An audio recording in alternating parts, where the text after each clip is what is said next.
Ma mère a hurlé, son visage déformé par une fureur que je ne lui connaissais pas. Tu as 48 heures pour dégager tes affaires.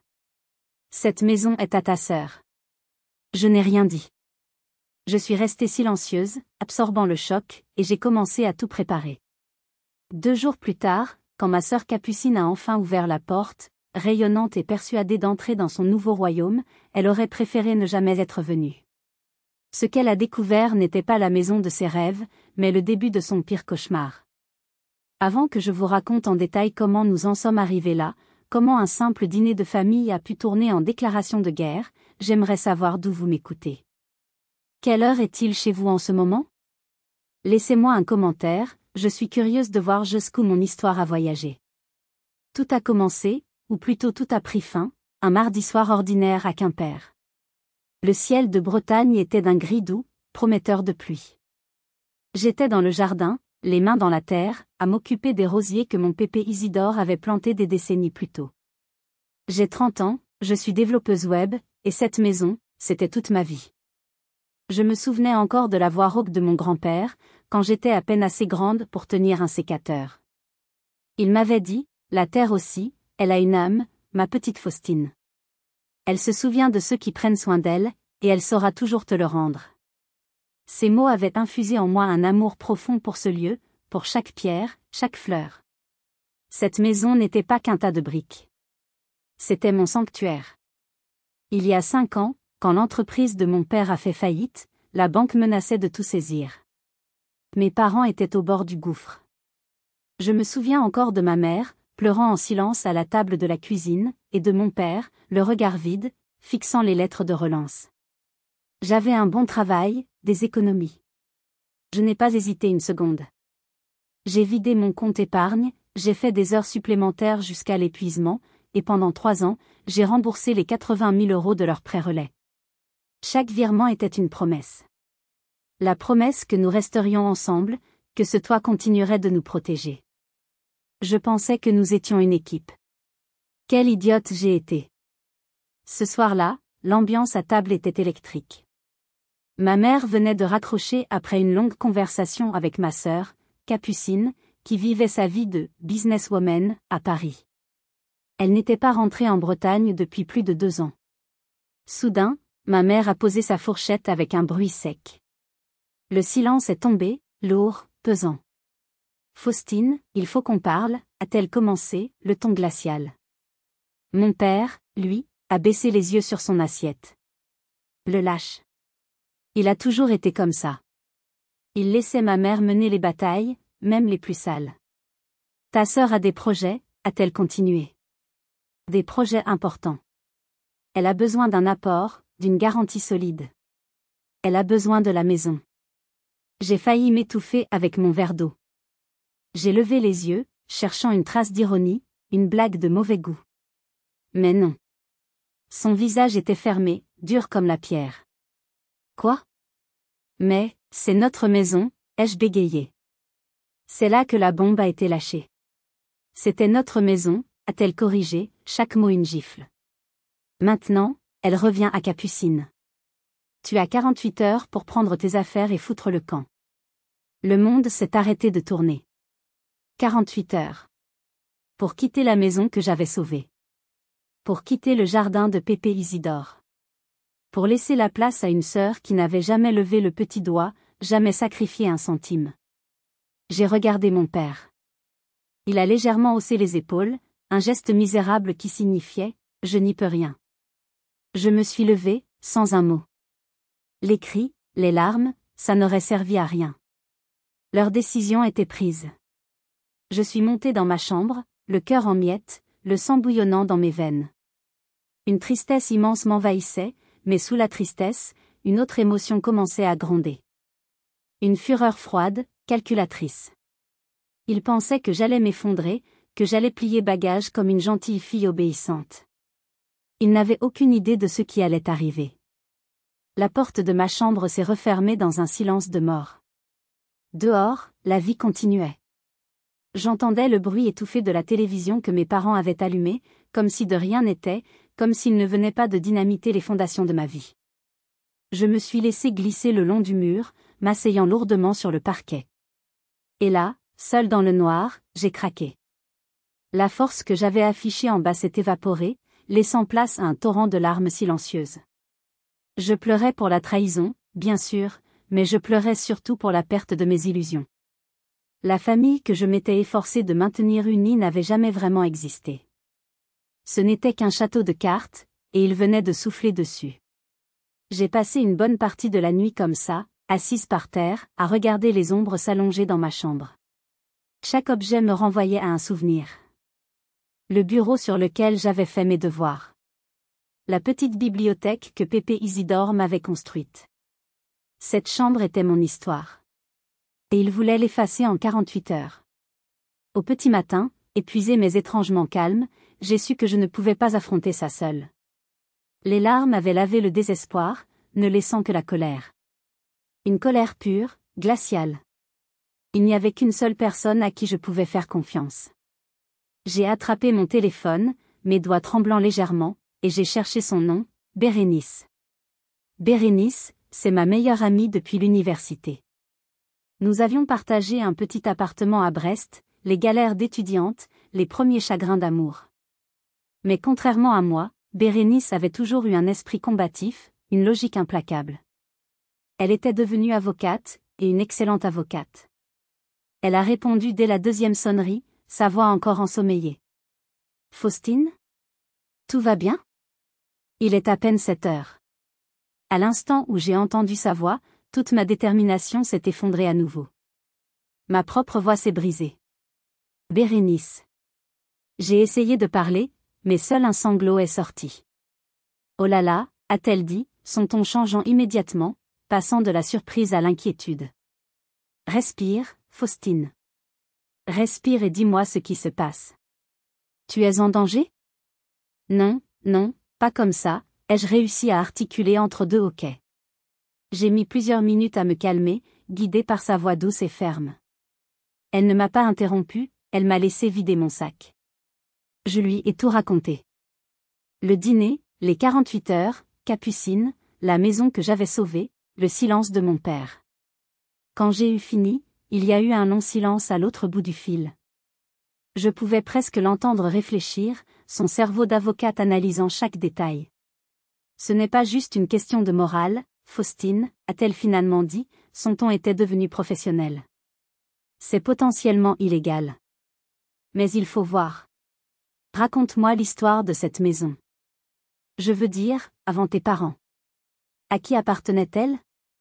À mes grands-parents, ai-je répondu. Pépé Isidore et mamie Yvonne. Mamie est partie il y a longtemps, et Pépé nous a quittés il y a 2 ans. Je suppose que la maison est revenue à mes parents tout naturellement. Tu supposes, a-t-elle répété, et j'ai senti qu'elle venait de s'accrocher à ce mot. On ne suppose jamais rien en droit. Ton grand-père a-t-il laissé un testament ? Je n'en sais rien, ai-je admis. Mes parents n'ont jamais rien mentionné. Ils ont juste fait les démarches après son décès. Nouveau silence, plus long cette fois. Je pouvais l'imaginer, dans son bureau à Brest, fronçant les sourcils. C'est une chance infime, Faustine, vraiment infime. Mais parfois, les vieux secrets de famille se cachent dans les archives. Les successions peuvent être compliquées. Il arrive que des testaments soient enregistrés et oubliés. Laisse-moi passer quelques coups de fil. Je vais vérifier quelque chose aux archives départementales du Finistère.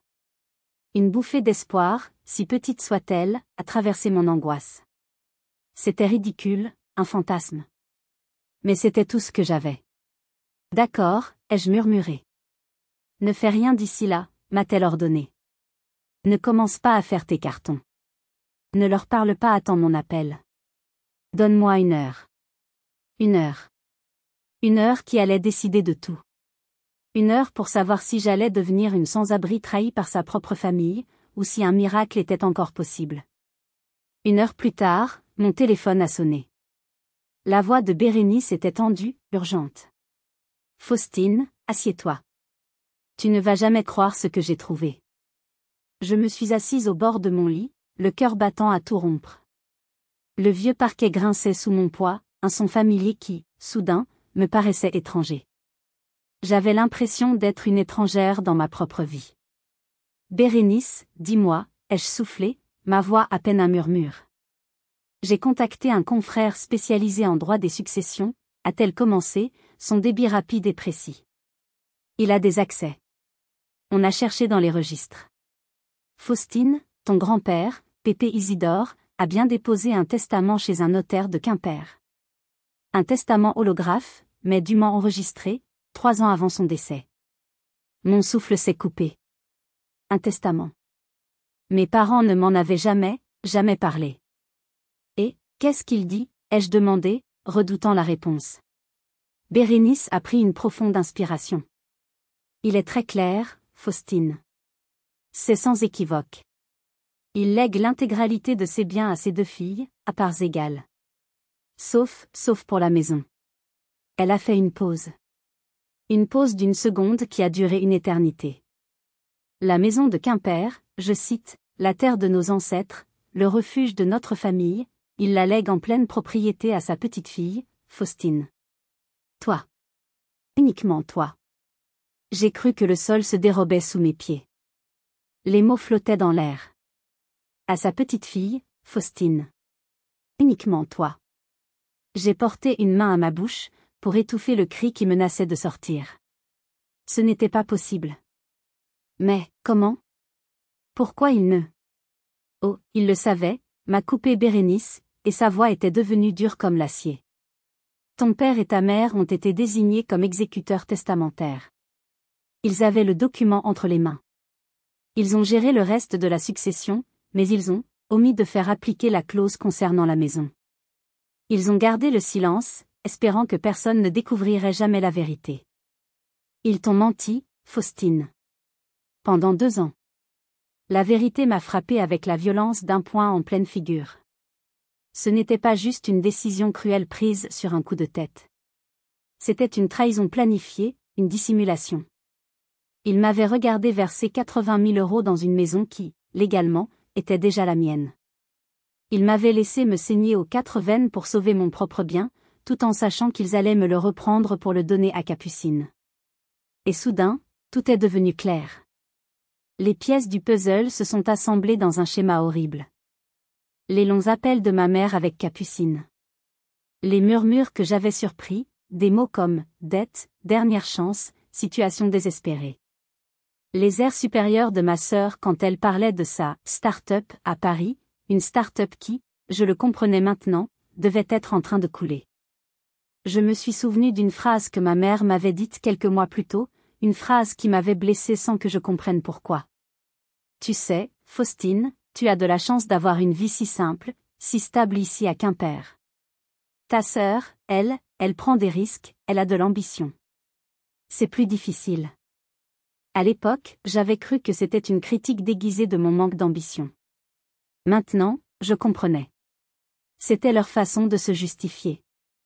Dans leur esprit, j'étais la fille, stable, celle qui pouvait encaisser les coups, la sacrifiable.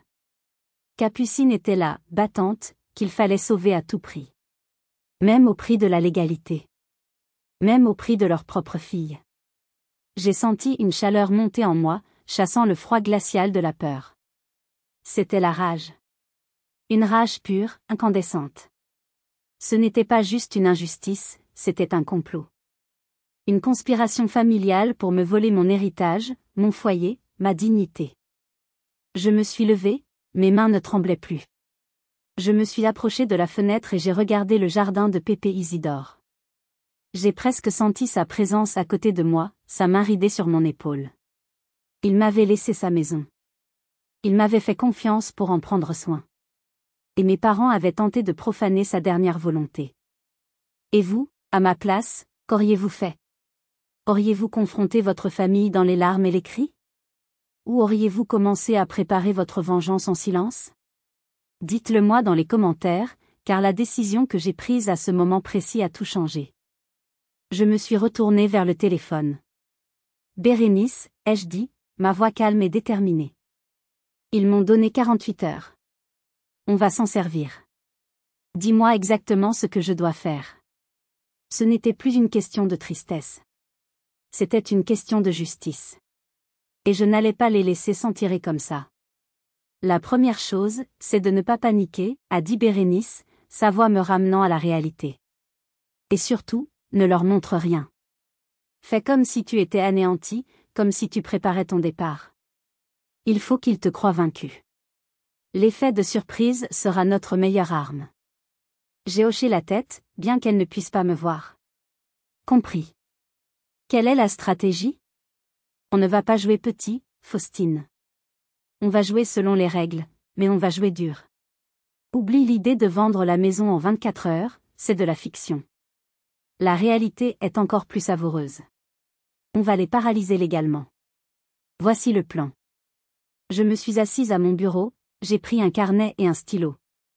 Écrire les étapes me donnait l'impression de reprendre le contrôle. Étape 1, a-t-elle commencé? Dès l'ouverture du tribunal ce matin, je dépose une requête en urgence pour faire reconnaître et exécuter le testament de ton grand-père. C'est une procédure qui va immédiatement mettre en lumière la fraude de tes parents. Étape 2, simultanément, je vais faire inscrire ce qu'on appelle une « déclaration de revendication » au service de la publicité foncière. En termes simples, c'est une note dans le dossier officiel de la maison qui dit « Attention, cette propriété est au cœur d'un litige. » Sa propriétaire légitime est Faustine. À partir de cet instant, tes parents ne pourront plus rien faire. Pas de vente, pas de donation à Capucine, pas même un prêt hypothécaire. La maison sera légalement gelée. Intouchable. J'ai écrit les mots sur mon carnet. Gelé. Intouchable. J'aimais la sonorité de ces mots. Étape 3, et c'est la plus importante pour toi maintenant, a continué Bérénice. Il faut que tu documentes absolument tout. Rassemble toutes les preuves de tes contributions financières. Les relevés de compte montrant les virements pour le prêt, les factures des travaux que tu as payés, l'achat de l'électroménager, tout. Chaque euro que tu as dépensé dans cette maison qui t'appartenait déjà est une preuve supplémentaire de leur mauvaise foi. Ça pèsera lourdement. J'ai pensé au dossier que je gardais dans mon tiroir, celui avec toutes les factures. Je l'avais gardé par simple habitude, pour ma comptabilité personnelle. Aujourd'hui, il devenait mon arsenal. Il y a une dernière chose, Faustine, a ajouté Bérénice, son ton un peu plus doux. Tu es sûre de vouloir aller jusqu'au bout? Une fois la machine judiciaire lancée, il sera très difficile de faire marche arrière. Ça va détruire ta famille. J'ai regardé autour de moi, dans cette chambre remplie de souvenirs. J'ai pensé à mon père, à sa lâcheté. J'ai pensé à ma mère, à sa cruauté.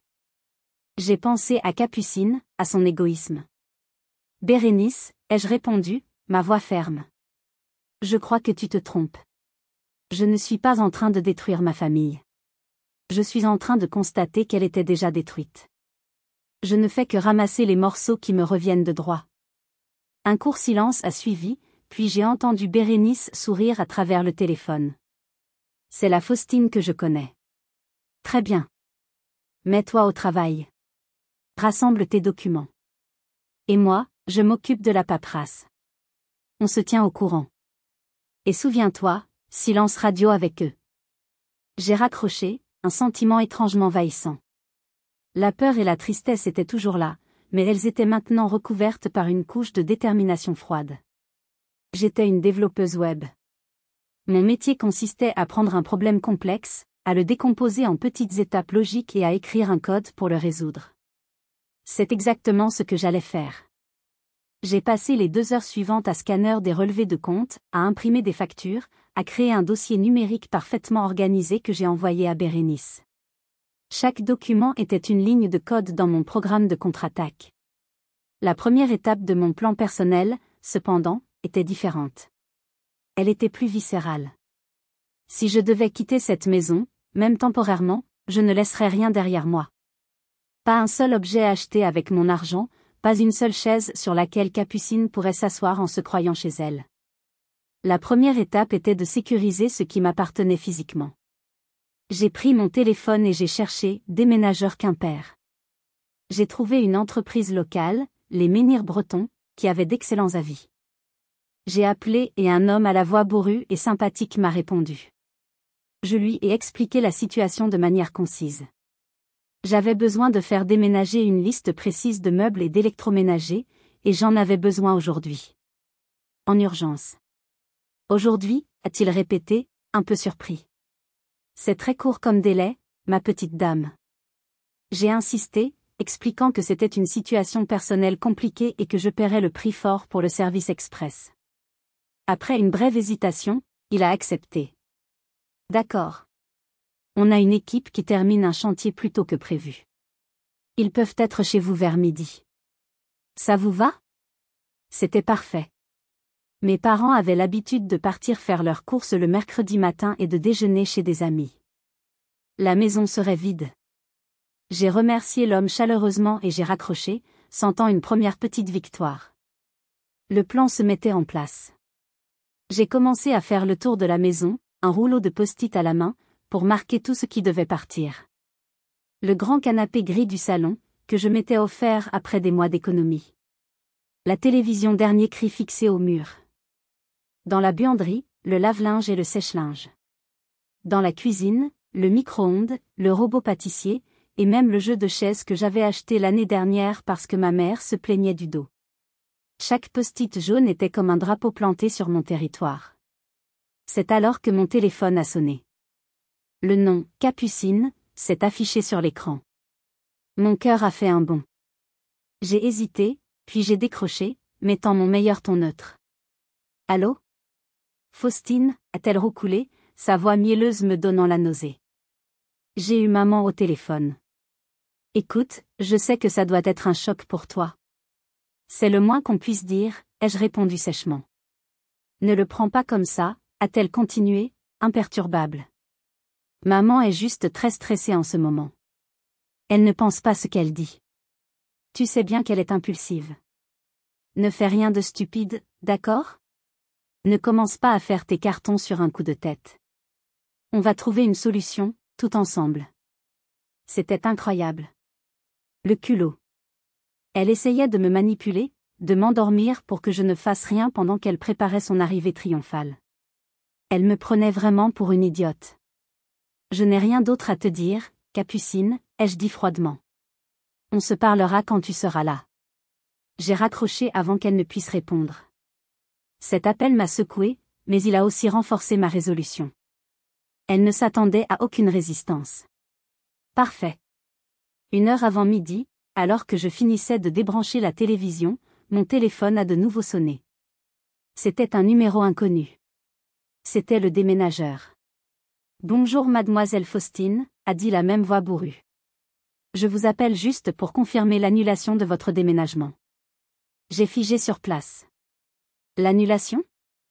Mais, je n'ai rien annulé du tout. Ah bon, a-t-il dit, perplexe. J'ai reçu un appel il y a 20 minutes. Une jeune femme, elle s'est présentée comme vous.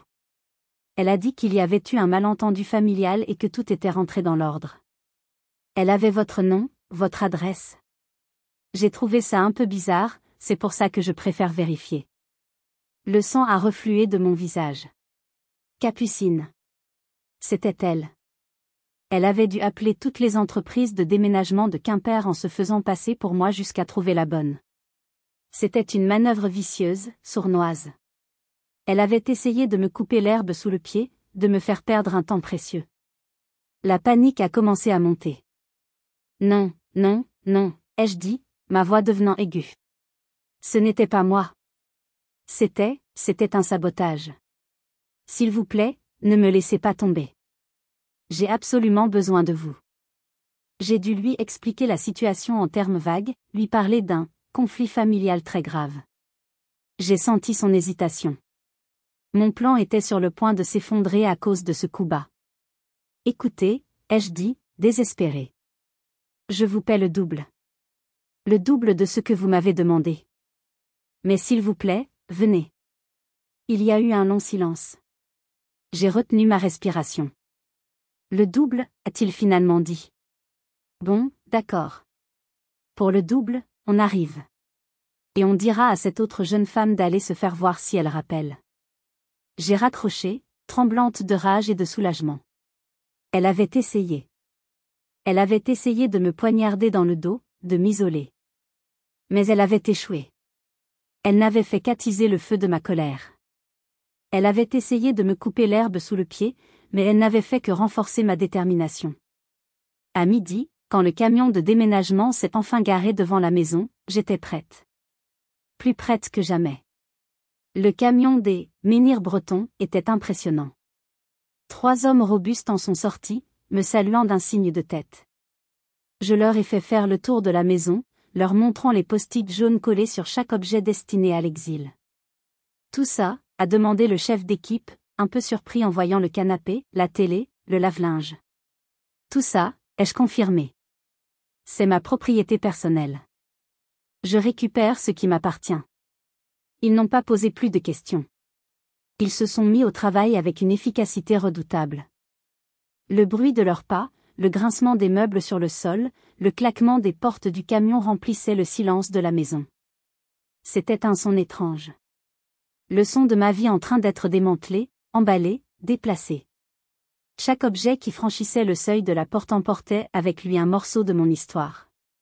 Ce n'était pas que des biens matériels, c'était beaucoup plus que ça. Le canapé gris n'était pas qu'un simple meuble.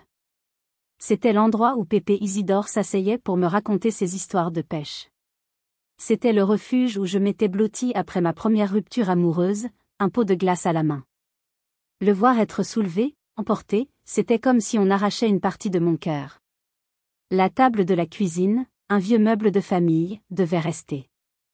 Mais les chaises, celles que j'avais achetées, sont parties. Je me souvenais encore de la joie de ma mère quand je les avais montées, de ses compliments sur mon bon goût. Des compliments qui, aujourd'hui, sonnaient creux, faux.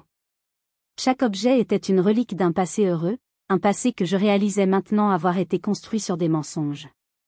Le fait de les prendre était à la fois une libération et un crève-cœur.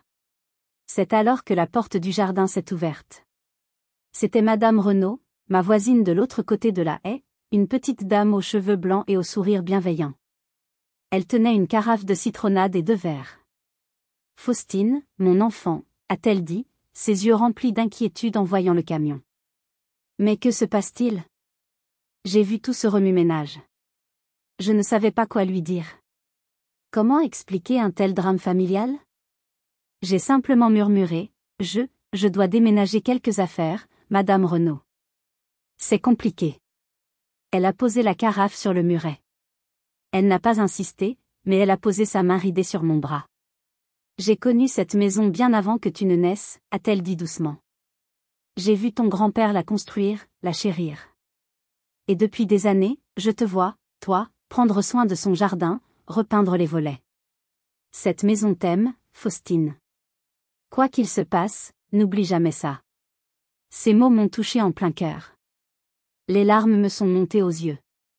C'était une validation, une reconnaissance dont j'avais désespérément besoin. Quelques minutes plus tard, Monsieur Lambert, le voisin d'en face, un ancien marin-pêcheur ami de mon grand-père, s'est approché. Il a regardé le camion, a hoché la tête lentement. Ton Pépé Isidore, il disait toujours que cette maison, c'était son ancre, a-t-il dit de sa voix grave. Il serait fier de voir que tu ne laisses pas le navire couler. Je ne savais pas s'il avait compris ce qui se passait, mais ses paroles étaient comme un baume sur ma blessure. Leur soutien silencieux, leur présence bienveillante, me donnaient la force de continuer. Je n'étais pas seule. La vraie famille, ce n'est pas toujours celle du sang. Parfois, c'est une voisine avec une carafe de citronnade, un vieil ami avec une métaphore marine.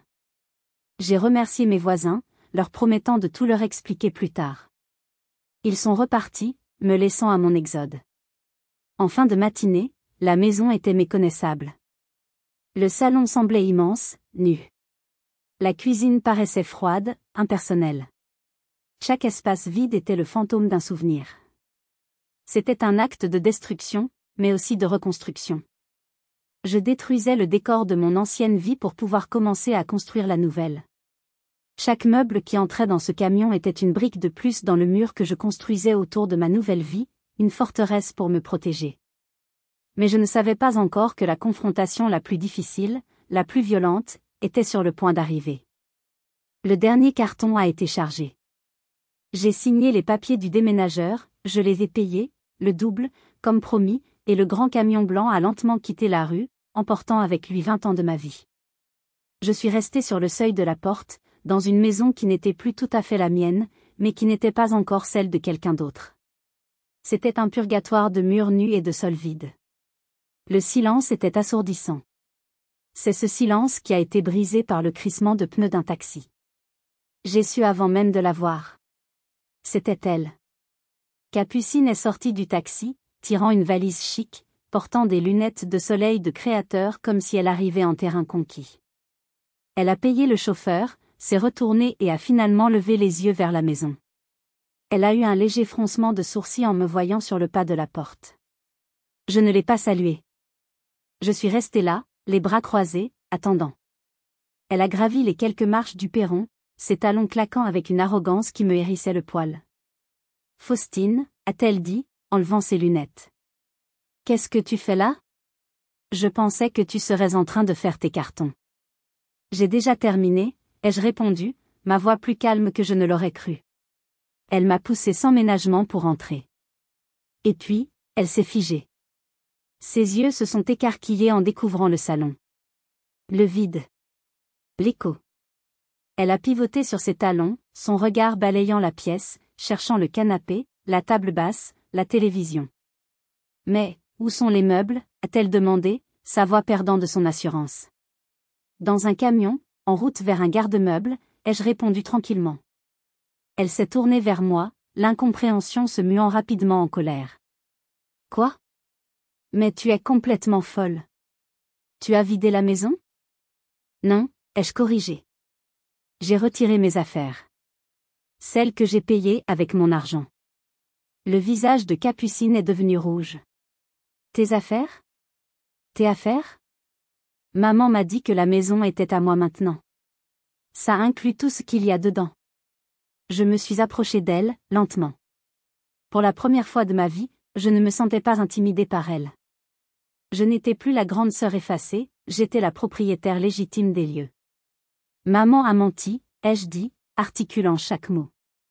Et toi aussi. Ce canapé, j'ai travaillé 6 mois d'heures supplémentaires pour me l'offrir.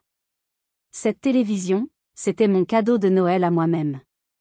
Ce lave-linge, je l'ai acheté quand le leur est tombé en panne et qu'il n'avait pas un sou. Toi, Capucine, qu'as-tu acheté dans cette maison ? Que as-tu payé ? Pas une chaise. Pas une ampoule.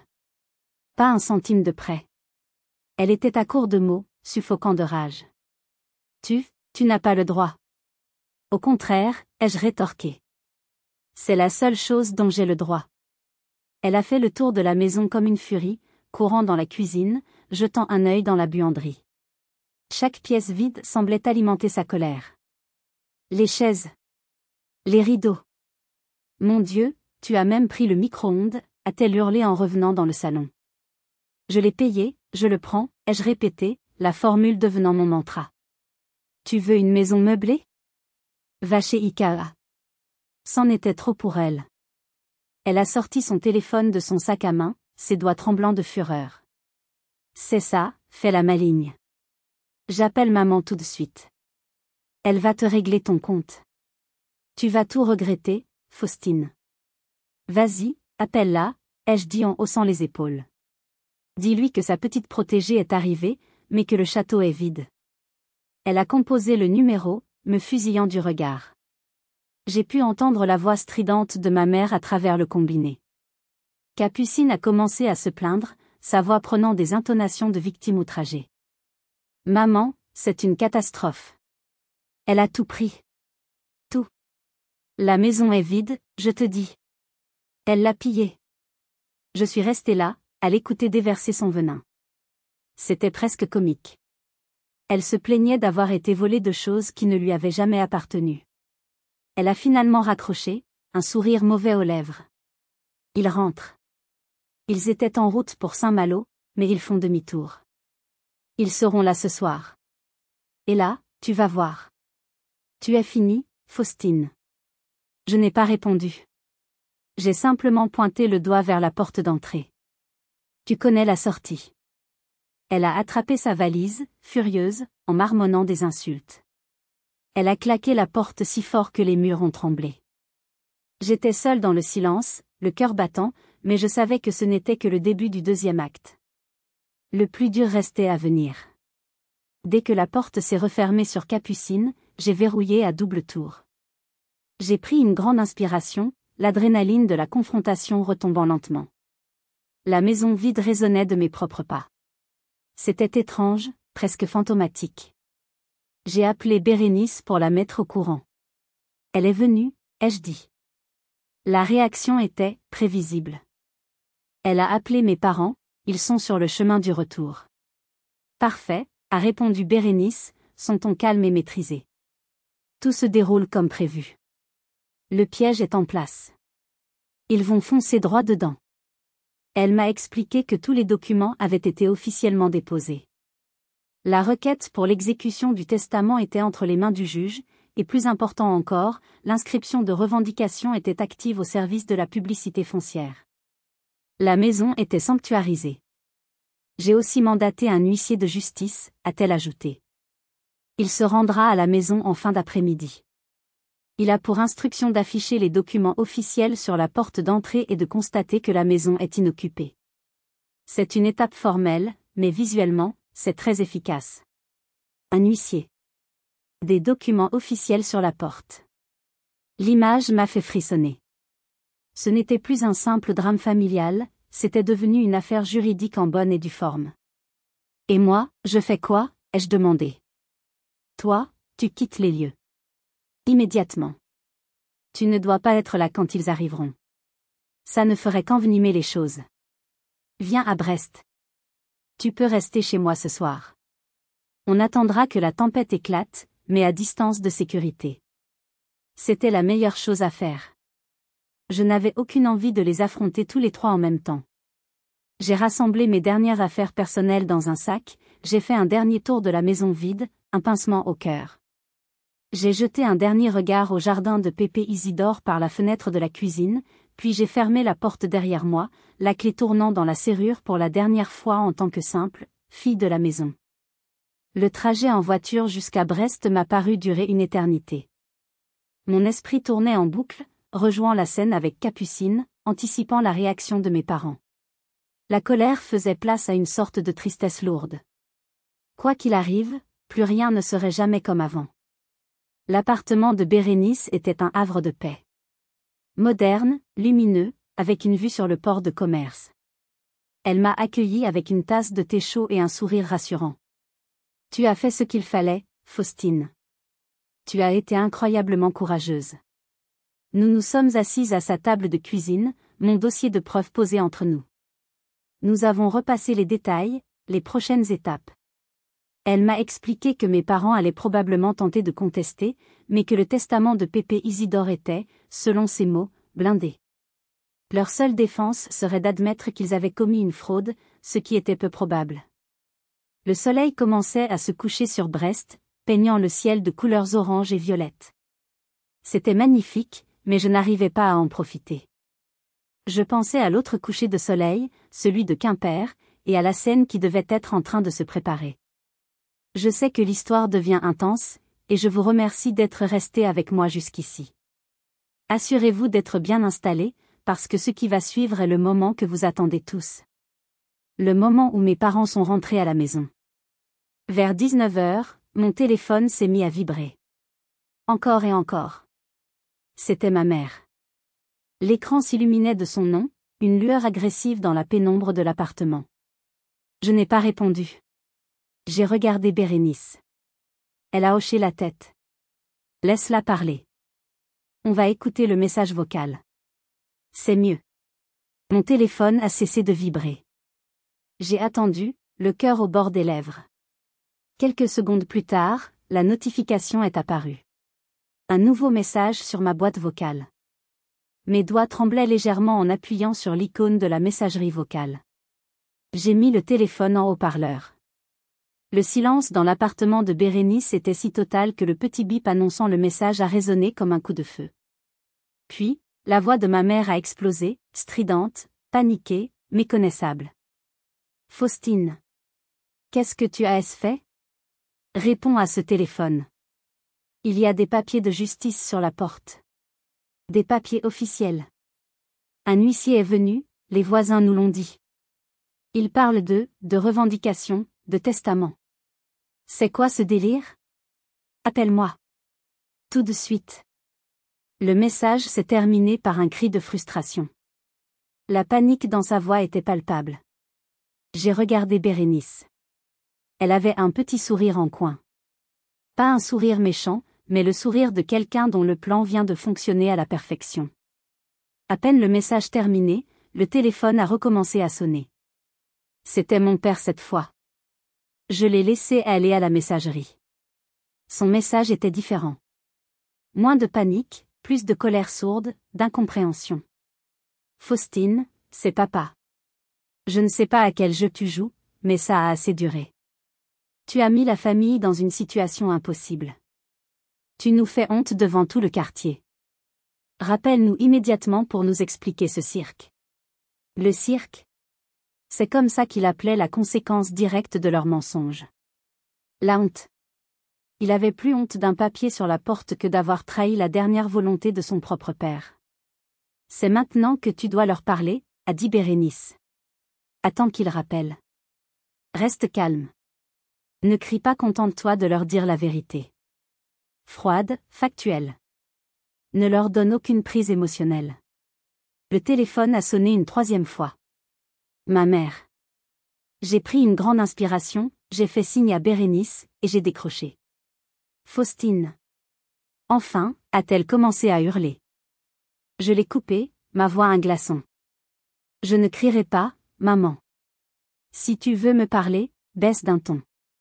Il y a eu un silence surpris à l'autre bout du fil. Elle ne s'attendait pas à ça.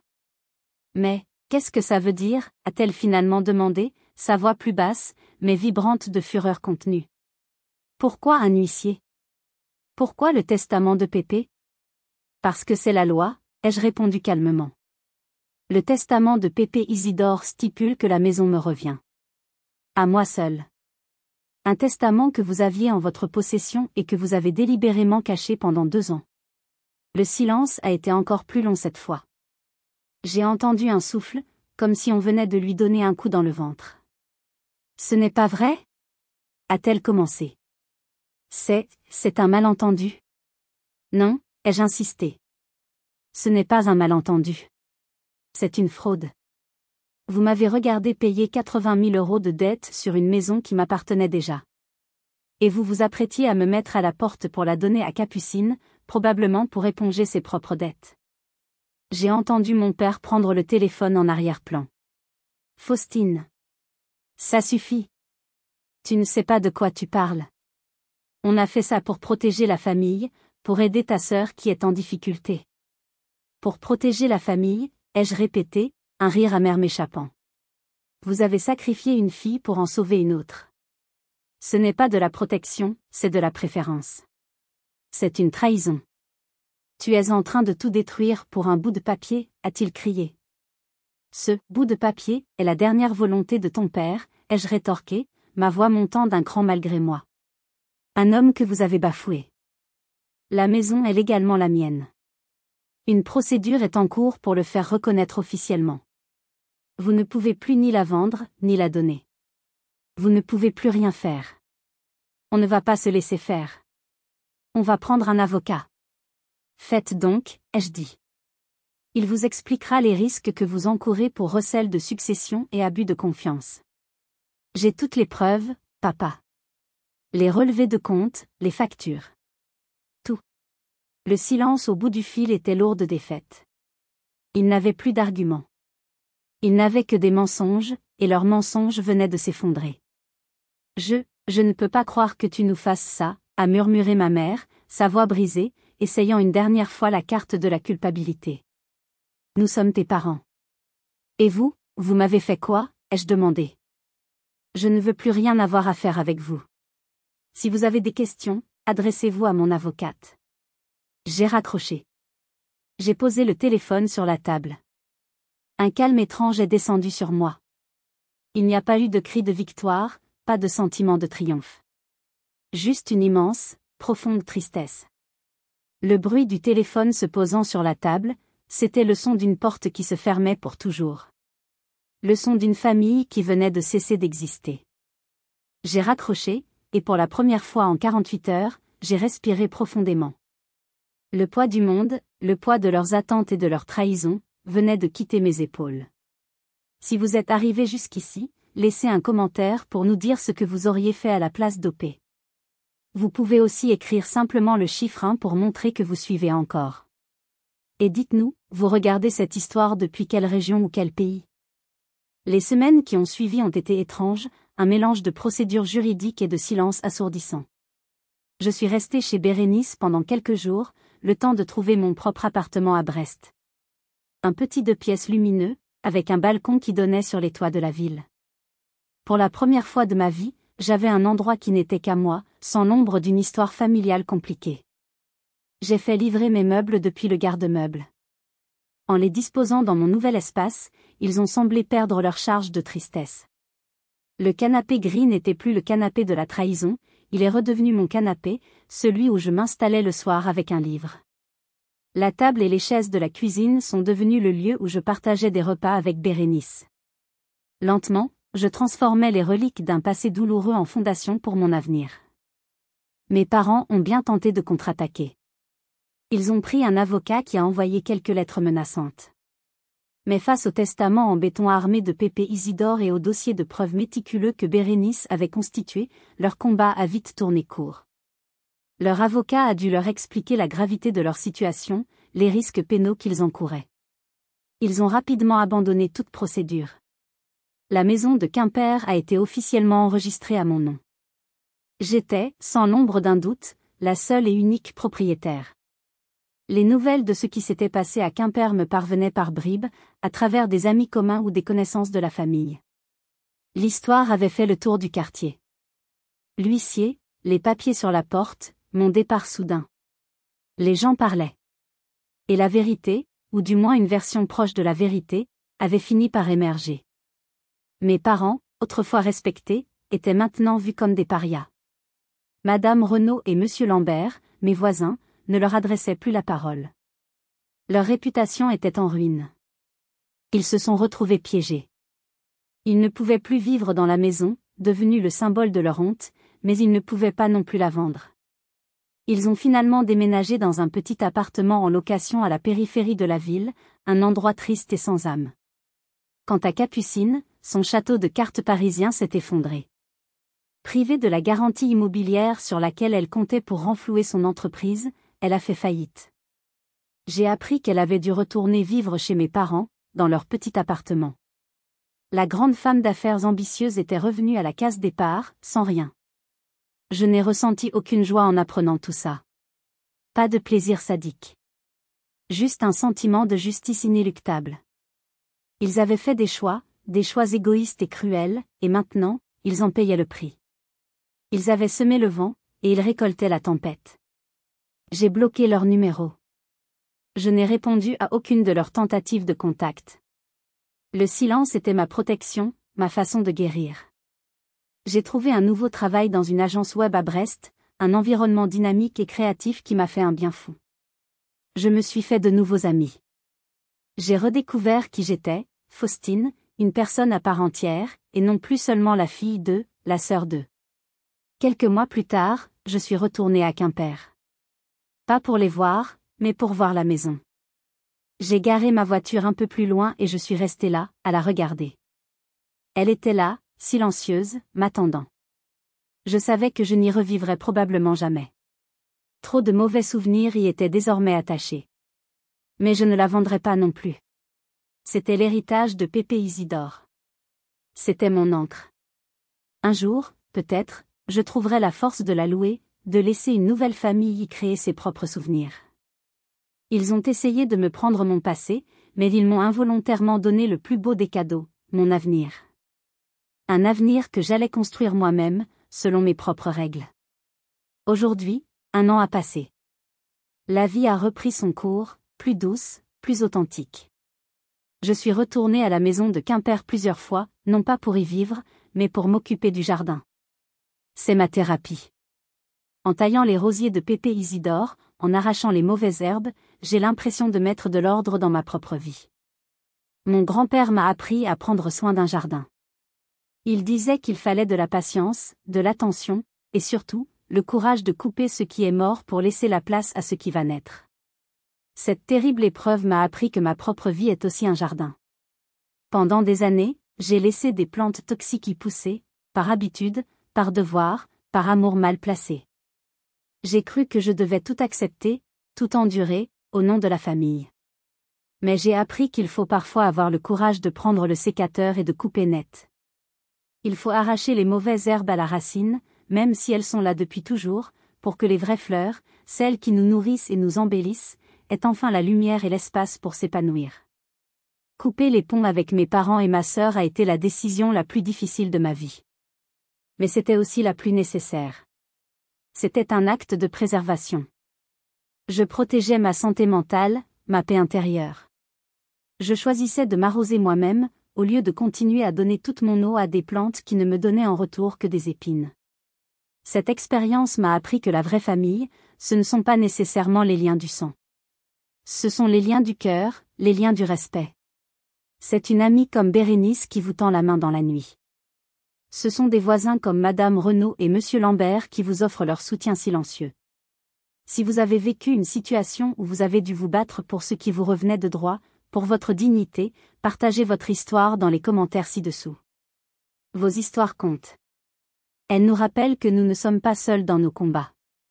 N'oubliez pas de laisser un « j'aime » si mon histoire vous a touché, et de vous abonner pour ne pas manquer les prochaines. Votre soutien est précieux. Merci de m'avoir écouté jusqu'au bout. Et souvenez-vous, prenez toujours soin de votre jardin.